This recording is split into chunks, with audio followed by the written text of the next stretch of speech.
This is CBC Here and Now. It's one of the most photographed shipwrecks in the whole province, a beautiful feature of Conception Harbour, but the problem isn't what's above the water, it's what's below. These shipwrecks are leaking oil badly, and people here say it's time to do something about it. It's the 35th annual version of the George Street Festival, and there's a lot going to be happening this week. We're live down in the street, and we'll have lots of coverage coming up on Here and Now. Good evening and welcome to Here and Now. I'm Peter Cowan. A major draw for visitors to Conception Harbour is becoming a serious environmental problem. A trio of sunken shipwrecks are leaking oil, and the situation is getting worse. The town wants the issue addressed, but it also doesn't want to lose its biggest tourist attraction. Here now, Zach Gowdy takes us there. Just about everyone who comes to Conception Harbour winds up here for a snap of this stunning shipwreck. But while the part that's above water seems to be frozen in time, below the surface, time has taken a greater toll. There are 3 shipwrecks here. The Charcot is the one sticking out of the water. Submerged just behind it are the Southern Foam and the Suka, and those ships are leaking oil badly. So I'm just looking to see if there's any oil on any of the rocks here. Daniel Reese is with the Shipwreck Preservation Society of Newfoundland and Labrador. But you can see on a few of the rocks here, there is this dark pigment, and there it comes off of my thumb. So if it's here on the rocks, you know it's in the seaweed, and then you wonder about the wildlife and everything like that, the seabirds, the fish, all the other species that are here. What impact is that oil having on the ecosystem here in Conception Harbour?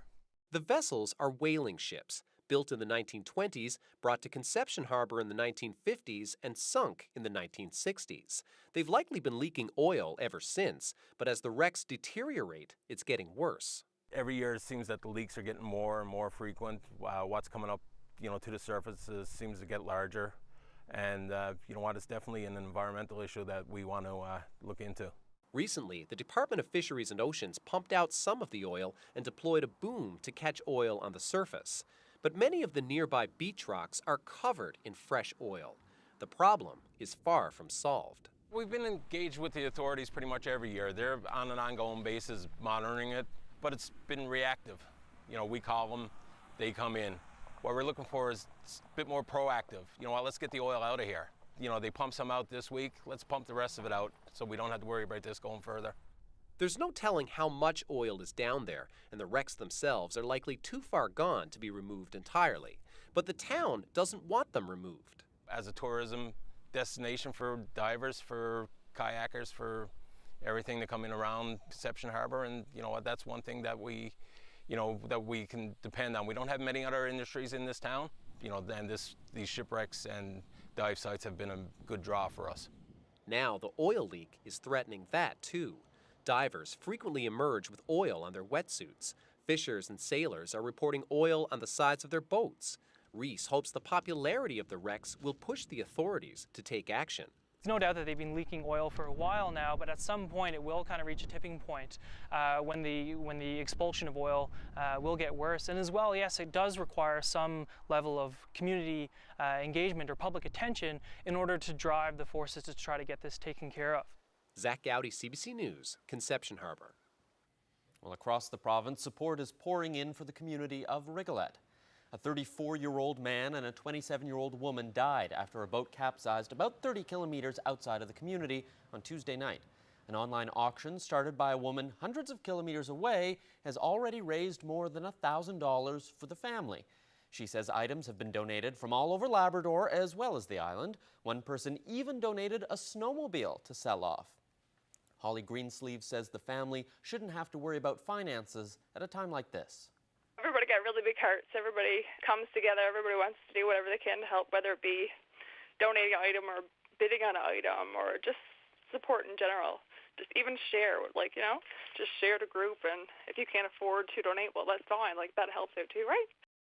Now, Labrador Grenfell Health and the Nunavut government say they'll be sending in mental health counselors to help people in the community cope with the tragedy. This building here played a material role in the First World War. It's got a long history, and an event tonight is hoping to fill in some of the blanks. I'm Katie Breen, and I'll have more of that story ahead on Here and Now. Well, normally it takes an experienced captain to make sure a boat crosses the Atlantic safely. But now there's a race on to be the first boat to make the trip without a crew. It's called the Micro Transit Challenge, a transatlantic race for autonomous boats. Here Now's Todd O'Brien was there for the launch of the newest entrant into the challenge. At the wharf in Bay Bulls, a precious cargo. The Lonely Sailor is made of fiberglass, wood, solar panels, and electronics. Second-year engineering students Matthew Ebert and Jameson Fraziot from the University of Victoria are here to launch it. There's been 30 other people, schools, organizations that have tried this, and nobody's done it successfully. So nobody's sent an autonomous boat across the ocean. So we want to try it, and if we do it, it'll be the first people to do it. And we think that's a worthy goal to try. They'll launch outside Bay Bulls Harbor. Once in the water, the Lonely Sailor will be on its own, relying on its solar panels, batteries, electric motor, and GPS to get it across to Europe. Overall challenges of the weather it's going to be going through. It's as I was saying, it's charged by solar, so it's not going to be it needs to get good sun, and this part of the world isn't known for its best sun. So that's going to be a challenge, but also just how volatile the ocean is. There's so many things that can go wrong when it's 2,000 kilometers off the coast, and we can't do anything about that. Once the Lonely Sailor leaves Bay Bulls, it heads to the start line, 300 kilometers offshore. From there, the finish line is 2,300 kilometers away. They'll have to catch and pass another competitor who left Newfoundland in early July. Ready? 1, 2, 3. After 6 months of work, it's launch time. They are trying what many others have failed to do.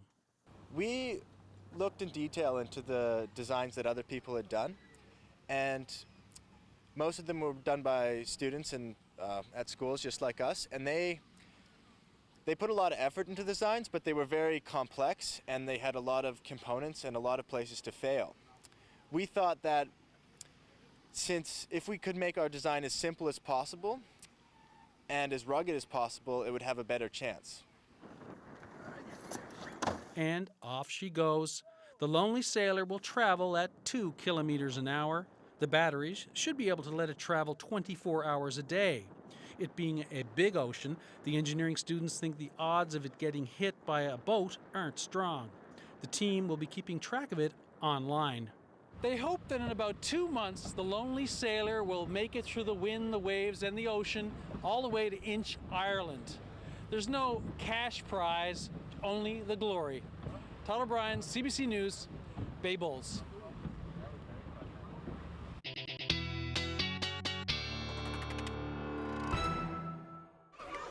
Well, it's an absolutely beautiful night out there, and that's why Ashley Brauweiler is not here. She's out there. Oh, look, there she is. She's got her feet in the pool. I should have known you'd find somewhere to cool off on a night like this. On the hottest day of the year in St. John's, you have to be by the water. There's just no other options, that's for sure. I got my sunscreen on, but with the hottest day of the year, we are seeing this heat and humidity all across the island. And combine that with a cold front, we've got some pretty strong thunderstorms moving through parts of central. Severe thunderstorm warnings are in place right now from Buckins in the interior all the way through to Twillingate. And looking at the latest radar right now, some strong storms just outside of Glenwood, Lewisport as well. I'll tell you how long that these storms will stick around and where they're headed next when I come back. It's August, and the unsightly aftermath of a winter snow clearing is still apparent in the city of Corner Brook. A, it's unsightly, and B, it's a hazard. We'll hear what's happening with the cleanup coming up on Here and Now. Well, we saw Jeremy out on George Street earlier. That's one festival getting underway tonight, and we're going to go back to him, but it's not the only party happening in downtown St. John's. The Newfoundland and Labrador Craft Council is throwing an event for anyone who's ever worked at 275 Duckworth Street. The building has been around for more than 100 years. It's now home to the Craft Council, and they want to find out more about the past tenants. Here Now's Katie Breen explains.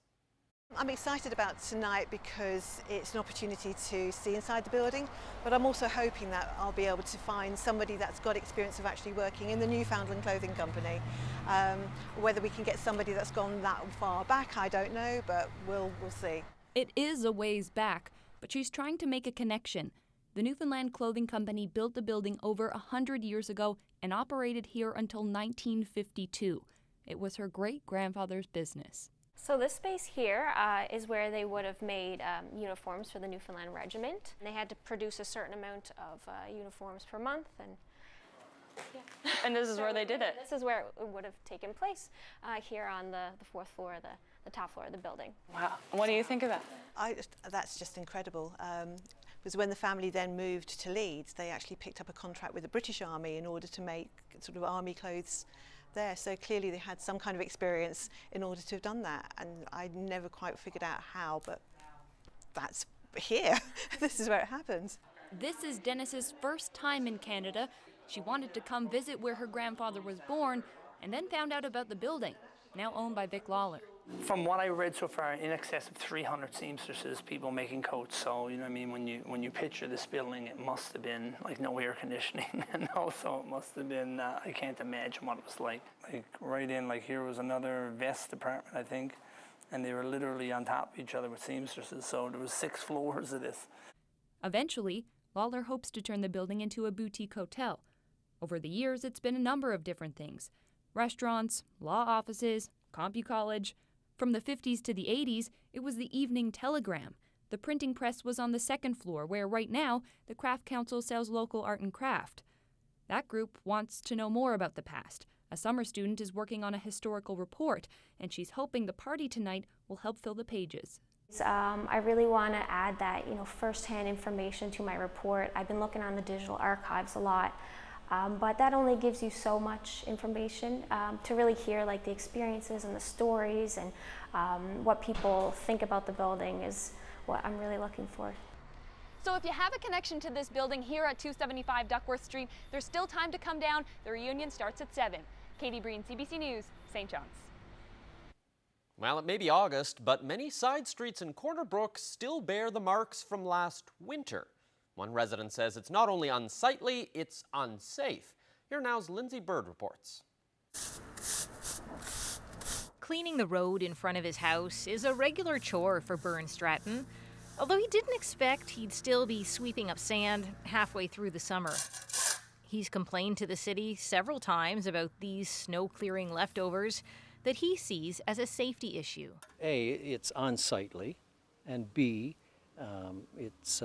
it's a hazard for people who would be on cycles, motorcycles, or just on two-wheel pedal bikes. It poses a major hazard, which is my biggest concern. Stratton is an experienced motorcyclist, but even he won't take a chance riding on the sandy streets. Coming up on a turn, littered with sand, it's like riding on ball bearings. This winter was a tough one for the city's snow-clearing efforts. Mild spells mixed with storms created a lot of icy road conditions, and so the city used 50% more sand than the year before. Sand is very effective for traction. A lot of the hills and places that we have here in Corner Brook, sand is a better solution. So we didn't skimp on the sand this year. Parsons says the city's major streets were cleaned this spring before its only street sweeper broke down. And then line painting took precedence over the sand. It's a concern, and we would like to have it done earlier. Parsons says the street sweeper is now back up and running, and all of Corner Brook streets, like this one, should get cleaned before all our sun and summertime disappear and we head into another winter. Lindsay Bird, CBC News, Corner Brook.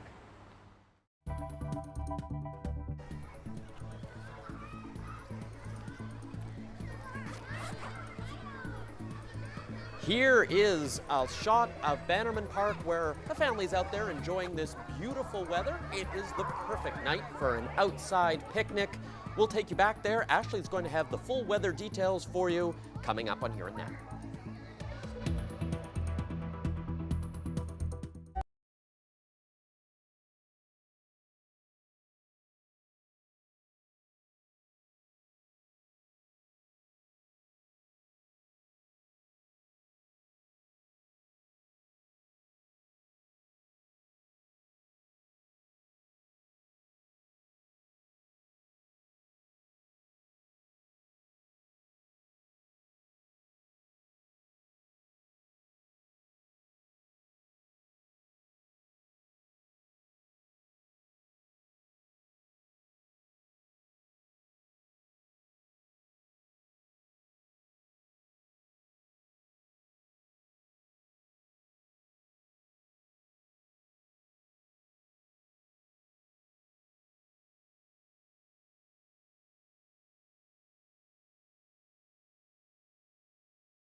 Welcome back to Here and Now, and on a night like this, I'm alone in the studio because everyone wants to get outside and enjoy it, especially Ashley Brauweiler, who's at Bannerman Park tonight. And Ashley, I guess I'll ask you the question that everyone's been wondering and asking each other all day.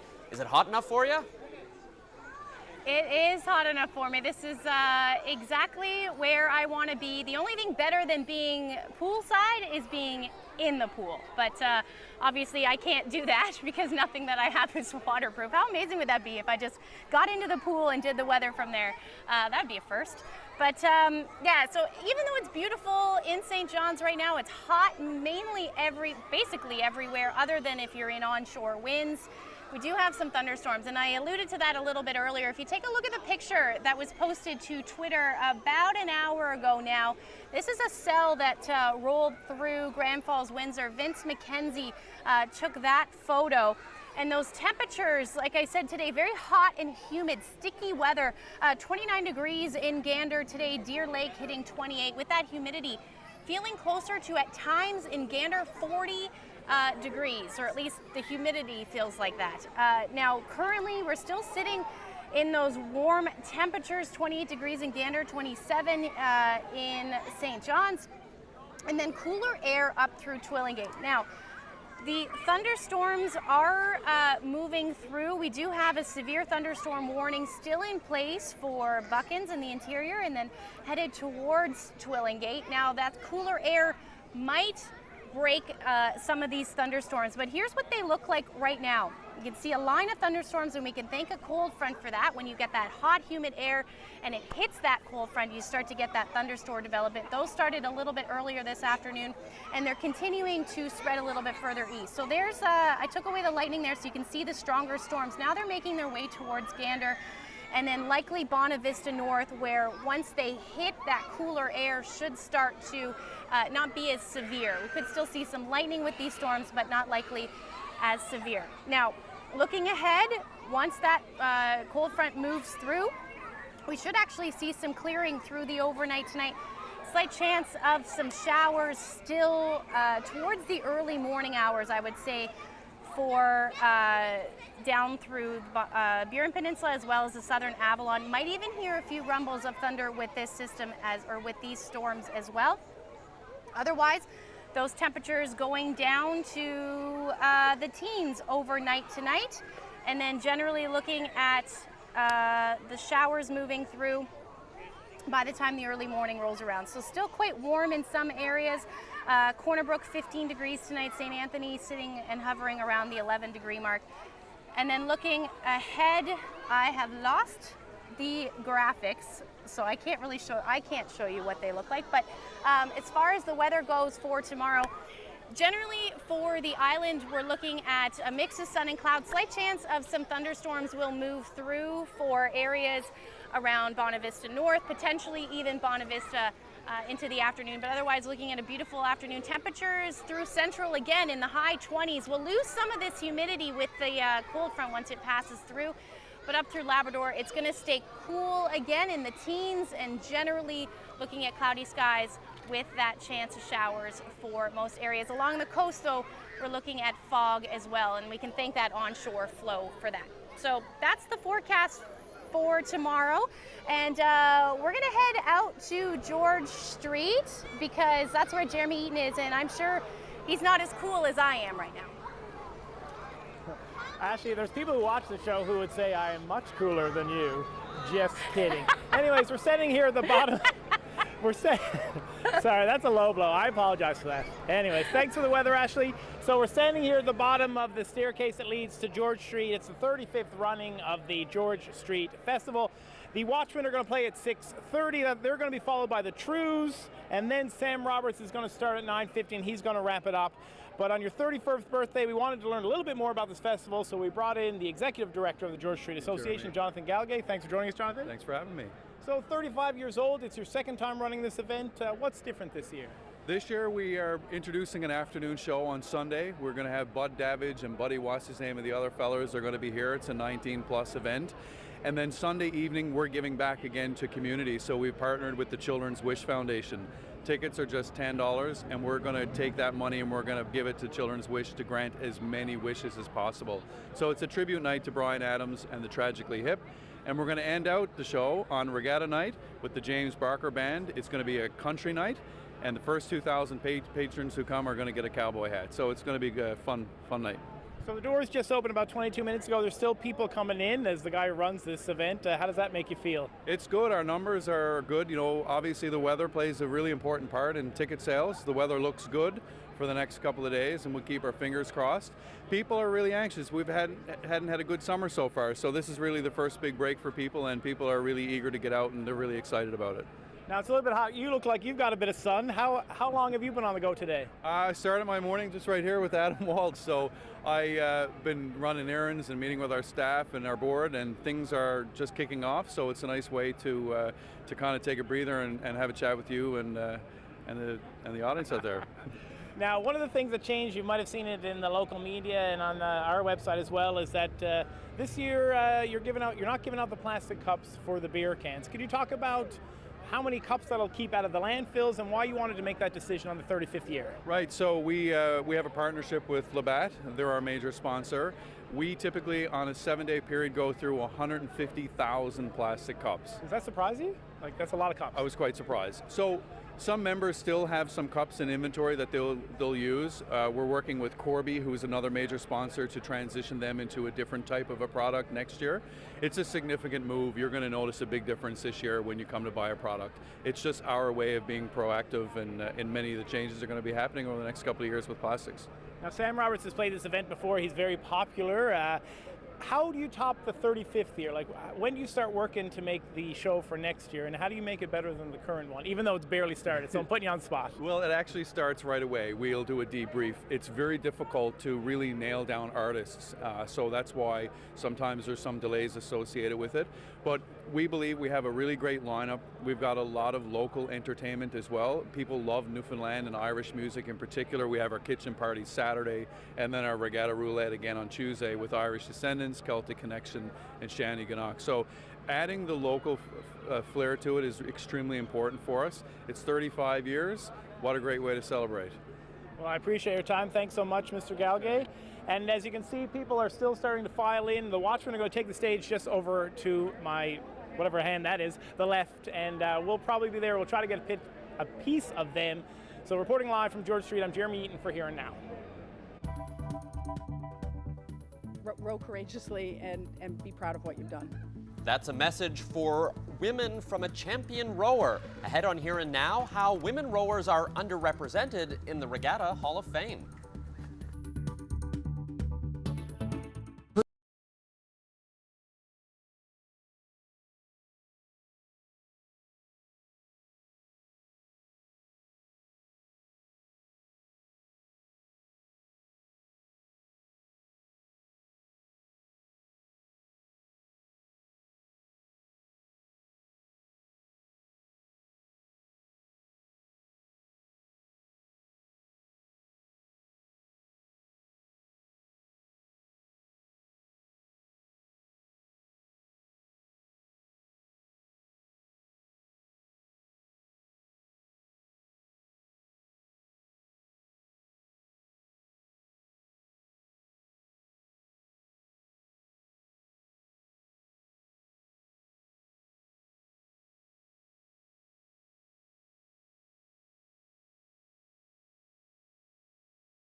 Welcome back to Here and Now. The Royal St. John's Regatta has been running for more than 200 years, but women have only been behind the oars in the last 70. Women rowers now dominate the sport, but they don't dominate the Hall of Fame. This year's ceremony added 3 more men to the ranks of accomplished rowers. The CBC's Meg Roberts has that story. Early morning and late into the evening, these women row on Kitty Vitty Lake, practicing for the big day. 75% of Regatta Day rowers are women, but none were inducted into the Hall of Fame this year. The Regatta Committee president says it comes down to lack of applications. Certainly, we'd be more than happy to have an increase in people applying, certainly female participants applying for the Hall of Fame, so we encourage anyone who thinks that they'd be worthy of that honor to apply. In order to get into the Hall of Fame, you've got to be nominated. Athletes can also nominate themselves. According to one of the few female Hall of Famers, there's room to improve the process. And historically, women haven't been big boasters. I think in more recent years, it may have something to do with the fact that just women are not as self-promoting in the sense of how that type of process occurs. Women just, I don't think historically have done that as well, maybe as men have. The Regatta Committee says it's making changes to ensure all participants are recognized equally. This year, they've even renamed the races. The female course will instead be referred to as the half course, while the former men's course is now called the full course. The committee has also agreed to alternate the times of the championship race between men and women. Former Regatta president says the future looks bright for future female Hall of Famers. Women's active participation has only been in the last 60 to 70 years. This is only a proportion of the time that the regatta has existed. So I think the women who are currently members of our Hall of Fame really represent the best of the women's achievements so far. But there's still many, many, many regattas yet to come where they will have lots of opportunities to be members of our Hall of Fame. And some advice for those gearing up to hit the lake come Regatta Day? Row courageously and be proud of what you've done. Meg Roberts, CBC News, St. John's. With the 201st Royal St. John's Regatta less than a week away, we're bringing you an encore presentation of our series Down at the Lake, which looks at the history of Kitty Vitty Lake from all 4 sides. We start tonight with a look at the north side.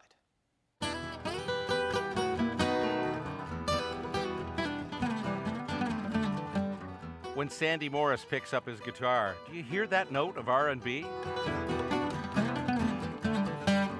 Well, it all started here on the north shore of Kitty Vitty Lake. It's been home to an ornate hotel, killer parties, and concerts that changed the course of music in Newfoundland and Labrador.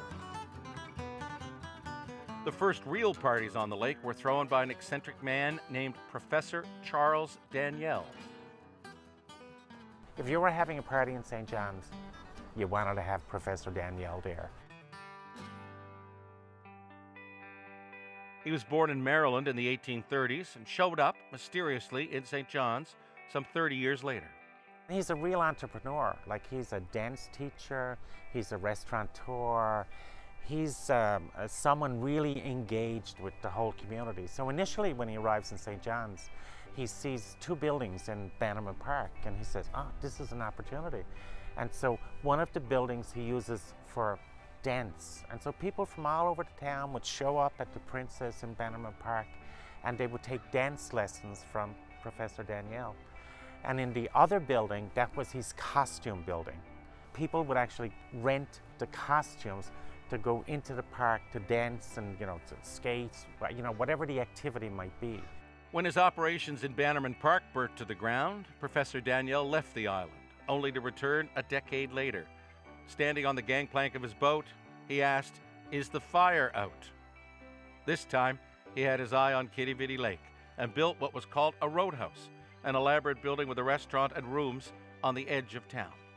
He built this, by all accounts, this beautiful building, and it was really quite popular. If you were going to go out to dinner, you wanted to go down there. Like, this was elaborately dressed with all kinds of oriental design and drapes and really quite elegant, and that's where you would want to go. That if you were of any means in St. John's, everything worked out. It was going fabulous, But then the guy who was renting him the property thought, maybe I could make a little bit more, so he jacked up the rent.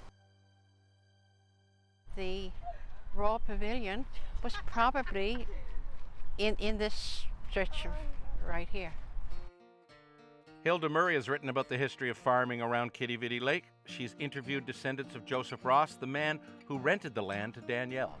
They didn't get along, and the professor complained of vandalism from his neighbors, and Ross said that he was getting rent of $12 a year. The rent was $12 a year, and he said that wasn't enough to keep 2 goats alive. Things went from bad to worse. He was a big personality, very spontaneous. He went into a fury and he said, well, no, this is not going to happen. So that big, beautiful roadhouse, that restaurant, he actually had it taken down board by board, and he put it on the train and he moved out to what we now refer to as Octagon Pond, so out in Topsail. And that's where he built what we now refer to as the Octagon Castle. That wasn't the end of the parties on the North Shore, though. The Royal Newfoundland Regiment had training camps there during the Great War, and at night they'd pile into the mess tent for quite the time. They would have what they referred to in the day as smoking parties. So essentially a smoking party is a bunch of men gathering and drinking. Now, it comes out of an Old English tradition where they would gather in very fine rooms and they would smoke and discuss philosophy. But in terms of the Quidi Vidi experience of that, what was happening was that these men would gather under tents, and it was really all about the drinking and all about the dancing and all about the music. And those smoking parties, especially throughout the First World War, huge numbers would gather under those tents. Early in the Second World War, the Americans built the Fort Pepperell base, designed in the shape of a cowboy hat. The parties got even wilder. The base here had its own military band, and a lot of those musicians, filtered down through into the community and ended up playing. Plus, they had their own radio station, VOUS, which broadcast not what you were hearing on local radio stations. The first time I heard James Brown was on VOUS. And they'd play like blues guys like Buddy Guy and B.B. King, and like I say, it just wasn't on commercial radio. So we heard stuff that blew our minds that we'd never even thought existed in the world. And then the first time I ever felt high, and it was a natural high from listening to music, was listening to Booker T and the MGs on VOUS from here. It captivated me, and it still does to this day. Some of the way I play those Newfoundland songs were directly influenced by the R&B that I heard as a kid, no question about it, because I try to find different grooves, but underneath the Newfoundland tunes. They used to have these big shows touring all the bases everywhere, all over the world. So as part of that, I think Frank Sinatra was here at one time, and you'd have all sorts of stars, everybody you could think of, basically. And it was a huge place. Musicians loved to play there because the beer was so cheap, 25 cents a beer. They weren't just going to see the Americans play, they were jamming and forming bands with them too. We ended up playing with a lot of these American guys. I played in a band called, originally the Ambassadors, with a guy named Tony Gaines from New York City, and he was a professional singer in New York City, and he ended up singing here with us. When he got out of the service, he moved back here so he could stay with the band. That became the Garrison Hill, which was, at the time, the hugest band on the island. Right? The whole musical community was influenced, because then you'd be passing that influence on to the next crowd. Today, the tradition continues. Crowds pack the Iceberg Alley tents for music and dancing and fun, just like the old days.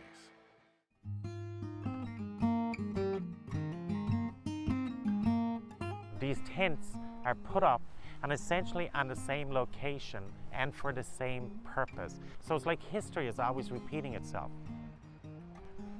Quidi Vidi was always a place to come to, gather, go for a leisurely walk. We still do that. Quidi Vidi was a place to come to for sports. We still do that. We come to Regatta every year. And every other day of the year too. Walkers, joggers, bird watchers, kids playing soccer, rain or shine. 200 years from now, who will be walking these shores? Who will be the characters in their stories? What will the lake look like then? or the city that surrounds it. The future's history is happening right now, down at the lake.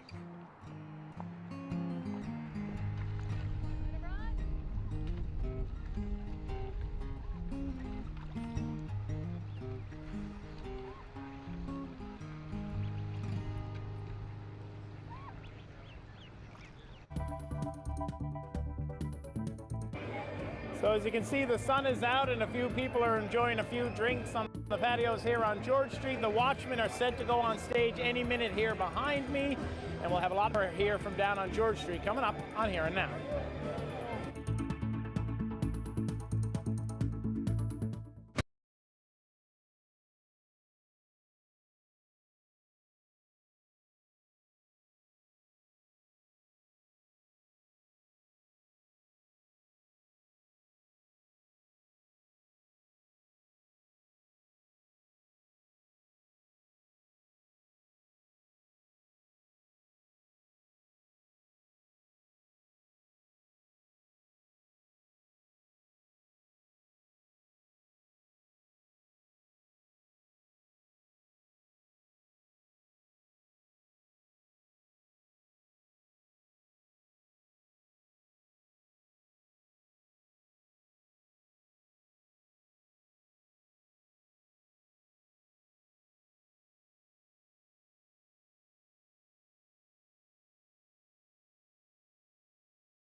Welcome back to Here and Now. It's one of the biggest street parties you'll find in Canada, and it's kicking off its 35th year in downtown St. John's.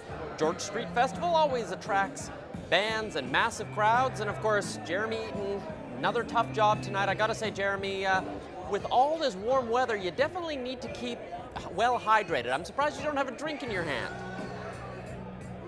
Actually, Peter, I did have a bottle of water that I drank down, but as you can see, there's a few people here, and they're trying their best to stay hydrated. The Watchmen was supposed to go on at about 6:30, but they haven't started yet, but the street has filled up pretty well. We're just going to try to take a walk into a crowd and see if we can chat with a few people. So after the Watchmen play, a band called the Trues from Nova Scotia are going to play, and that's going to be followed by Sam Roberts. So Sam Roberts played here a number of times in the early 2000s, to about 14 or 15,000 people, with people hanging out on the roofs and whatnot. Can I ask you guys a quick question? Yeah. Can you just give us your name real quick? Kyle Manning. Kyle, who are you here to see? Sam Roberts. You're a little bit early. Sam Roberts doesn't start for a few hours. Well, we gotta get some good seats. So what's the appeal? What's the draw for George Street Festival? I really like the music myself. This is my second time down here, and the first time also seeing Sam Roberts. So I feel like I had to do a repeat. And what does it feel like, or what does it mean to you, or does it make you happy at all to be able to have a few swallies here on the street? 100%, yeah, that just adds to it, you know, it's fantastic. Now, they say it was the hottest day of the year. Are you staying hydrated? I think that's what the people want to know. 100%, yeah, a lot of H2O and some other beverages. Well, man, I appreciate your time. Thanks so much for taking the time to chat to us. So as you can see, Sam Roberts, like I said, doesn't go on to about 9:50, but the fans are already piling in here. And Sam Roberts, as I said, is a big draw. He's played here a number of times, as have the Trues, and I think the Watchmen. Now, the Watchmen feature a little bit of local talent. There's a bass player named Ken Tizard, and he's from St. John's, and he's been playing with the band since about 1993. And he's put out a lot of solo records, but he is with the band, and I know that there's a number of his fans here. I've actually seen people wearing the Ken Tizard shirt. So there's probably a few thousand people here getting ready and getting ramped up for the Watchmen, and that's why we're able to stand here, because if the Watchmen were on, it would be way too loud. And I guess they're getting ready to come on, so we're gonna throw it back to the studio. I'm gonna sign off, and we're gonna let this band get started and the people here to have a good time. So reporting live for Here and Now from George Street, I'm Jeremy Eaton. Thank you very much, Jeremy. Make sure you stay well hydrated out there. Well, looking now at national and international news, the federal government has announced it's protecting two huge areas of the ocean in the far north. Prime Minister Justin Trudeau delivered the news in Iqaluit, saying the projects will help unlock the potential of the Arctic. In the Arctic, there's potential to advance real, meaningful reconciliation with Inuit based on self-determination and modern land claim agreements. Potential to create better opportunities for communities. Potential to ramp up the fight against climate change. Now, one of the areas covers more than 100,000 square kilometers in Lancaster Sound off Baffin Island. The other covers 320,000 square kilometers of the ocean off the northern end of Ellesmere Island. It's one of the largest areas of permanent sea ice left on the planet. Ottawa has also committed $190 million in economic development funding for communities in the region. Well, Canadians looking for a pardon on a minor pot possession conviction can now file their applications. The Minister of Justice, David Lametti, has announced that a new, faster and simpler process is up and running as of today. By applying for a no-fee, no-wait time pardon for cannabis possession, people can finally shed the burden and stigma of that criminal record and move forward positively with their lives.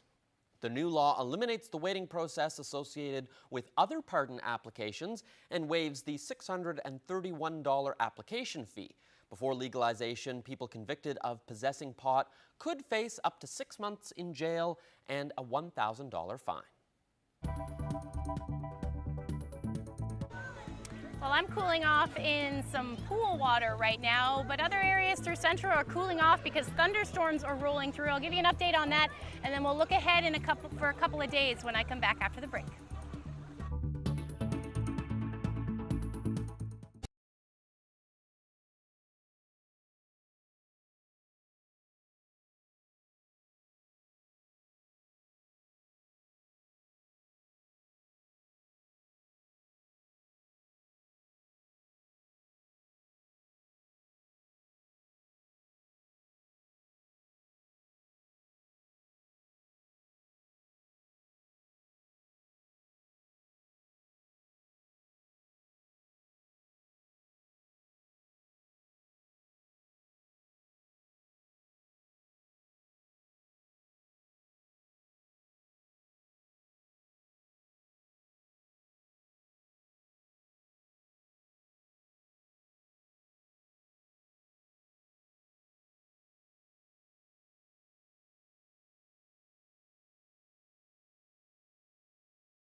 Well, there aren't many jobs that allow you to spend your workday poolside, but Ashley Brauweiler was probably one of the smartest people when it came to career move, because I'm in the studio here and you're outside on this beautiful weather, and I guess everyone's probably wondering, how long is this going to last? Because, you know, it's always fleeting, summer in Newfoundland and Labrador. It sure is. Earlier this month, I actually showed you a graphic that said we only, here in St. John's anyway, only hit the 20-degree mark 5 times.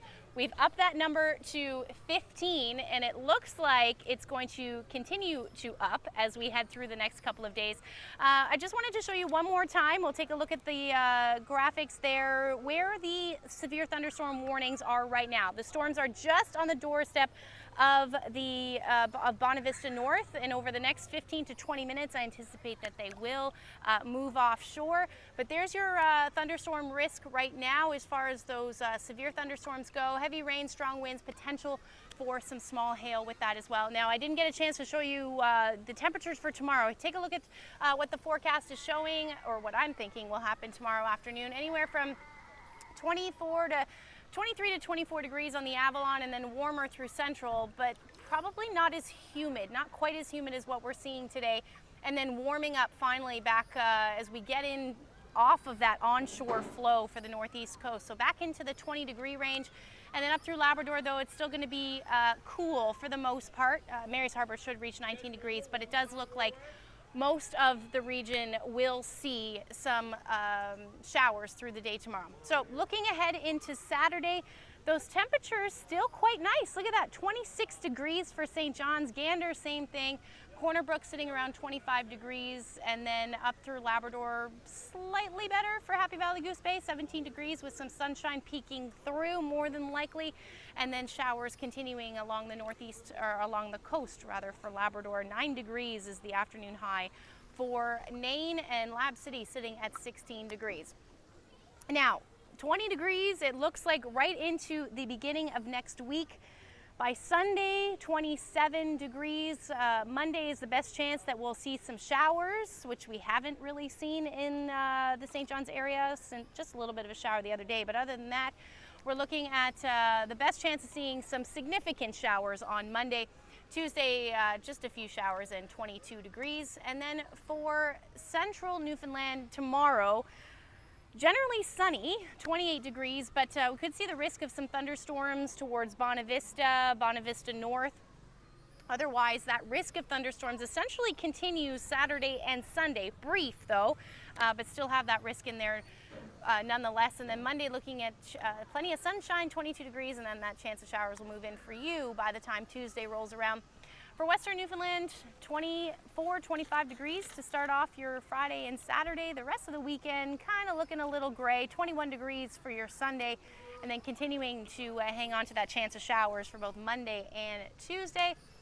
And then for Labrador, basically going to hang on to these teen temperatures, which is a little bit below seasonal for this time of year. And it's been pretty rainy as well, and it will continue to be quite rainy as we head towards Tuesday. Your overnight lows potentially dipping into the single digits by the time Sunday night rolls around. And then for Western Labrador, same thing. Gray skies, unfortunately, and looking at the temperatures in the teens.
Welcome back to Here and Now. And let's take a look. This is an exhausted whale that collapsed on shore. It was tangled up in fishing nets for hours. Its massive size and weight makes it daunting to move. Finally, volunteers stopped trying to pull it and started pushing it, and that seemed to be do the trick from the beaches to the pools. So that's taking place in Peru there. Let's bring in Ashley Brauweiler, who's there at the pool. And yeah, I guess it's been, still looks like such a beautiful evening. And I'm glad to hear it'll stay that way so that I can now go out and enjoy the weather as well. Oh yeah, it's going to be a beautiful evening for the most part here in St. John's. Still sitting at 26 degrees last time I looked. And then the thunderstorms will start to taper off. The thunderstorms warnings are already starting to end. So you're going to see that within the next hour or so. But I need to get out of the pool because it closed. And so things are winding down here. But I'm going to send it back to Germain where things are just ramping up, I'm sure. Yeah, I'm ramping up. Everybody's here is ramped up. Everything, the watchmen are a bit delayed, but while we were waiting, I met a couple of new friends. This is Kevin, this is Jane. Welcome, guys. Thank you. So where are you guys from? London, Ontario. And why are you, you're front and center, you've been here for a while. Why are you here? Well, it's actually our 10-year wedding anniversary, and 10 years ago we had to decide for our honeymoon if we wanted to go to California or Newfoundland, and I'm sad to say I wanted California and he wanted Newfoundland. And I won at the time, so we went to California for our honeymoon, and we decided, okay, 10 years later, I'm taking you to Newfoundland. So. And what's your experience been like so far, Kevin? Oh, this has been awesome. Yeah, we took on some stuff from the island. We did some whale watching and some cliff, some hiking around some cliffs. You told me. Hiking around some cliffs and stuff, and so we're here for the whole festival, 7 days. We're just going to take the whole thing in, and we saw an opening right in front row, so we just came and we took it. Now, all these bands are not strangers to the two of you. Can you talk a little bit about how you know these guys? Yeah, well, Kevin is the guitarist for a band called Never Ending White Lights. So he's played with, been on the same stage as Sam Roberts and the Watchmen. And we're in a band together called The Marrieds, and we open for the Trues. So it's pretty cool that we've, played with all three bands on the bill tonight. So have you ever played in a venue like this in the middle of a street? No, this is very cool. We came down a couple of days ago and we walked the street and we were trying to figure out what was going on or where they'd set up and where they'd put people and everything. So coming back 2 days later, it looks super cool. You never get to see bands this close like this anymore because this is more of a club setting. It's very cool. Intimate setting, yeah. Well, it's very intimate, and you've already met some friends, I understand. A few people. You guys want to say hi? I know that. So he's got a friend watching at home who's already sent him a clip, so we just wanted to get a shot of him so your buddy can see it again. But Jane, Kevin, great to meet you. Happy anniversary. I hope you enjoyed the show. We've had a great time down here, and I think we're about to wrap up. So, Peter, I'm going to sign off. And we're gonna be in the rooms tomorrow chatting about some stuff. I'm sweating, and so reporting live for Here Now in Germain on George Street. Well, good news, Jeremy, the rooms is air conditioned, so you won't have to worry about the heat tomorrow night. We'll have you nice inside. You can still enjoy the view. And/or George Street. And that is it for us here tonight. Just a reminder, if you've got a weather picture, if you're out and about enjoying all this beautiful weather and you want to send it to us, nlphotos@cbc.ca, and Ashley will make sure she includes it in her weather forecast. She'll be back in the studio hopefully tonight. I'll have a little bit of company, but thanks so much for watching. Have a great evening.